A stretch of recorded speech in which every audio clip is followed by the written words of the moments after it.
தம்பி, என்னப்பா? ஜுராசிக் பார்க்கில் வர்ற டைனோசரை பார்த்துருக்குறியா? இல்லையப்பா. இப்போ பாரு, ஒரு பெரிய டைனோசர் வரும் பாரு. இந்த மாதிரி டைனோசர் எல்லாம் அந்த காலத்திலேயே உண்மையாகவே இந்த பூமியில் வாழ்ந்துச்சு. அது தெரியுமா? தெரியாதுப்பா. ஆனா உண்மையாவே இந்த மாதிரி டைனோசர் எல்லாம் அந்த காலத்துல வாழ்ந்துச்சுன்னு எப்படிப்பா கண்டுபிடிக்காங்க? ஆ, அப்படி வா. இந்த டைனோசர் எல்லாம் எப்போ வாழ்ந்துச்சுன்னு சொல்லிட்டு துல்லியமாக கண்டுபிடிச்சிடலாம். அதுதான் இந்த கார்பன் டேட்டிங் மெத்தட். அதாவது இறந்து போன எல்லா உயிரிலும் இந்த கார்பன் 14 இருக்கும். அது நம்ம என்ன சொல்லுவோம், ரேடியோ ஆக்டிவ் ஐசோடோப்னு சொல்லுவோம். இது எல்லா உயிரினங்கள்லேயும் லிவிங் திங்ஸ்லேயும் இருக்கும்.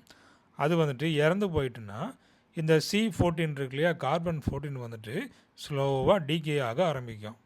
இந்த C14 ஹாஃப் லைஃப்பை வச்சு இந்த டைனோசர் எந்த காலத்தில் வாழ்ந்துச்சு அப்படிங்கிறத கண்டுபிடிச்சிடலாம். இந்த C14 ஹாஃப் லைஃப்னு பார்த்தீங்கன்னா 5730 வருஷம். அப்போ இந்த கார்பன் 14 இருக்கு இல்லையா, 5730 வருஷத்துக்கு அப்புறமா பாதியாக குறையும்.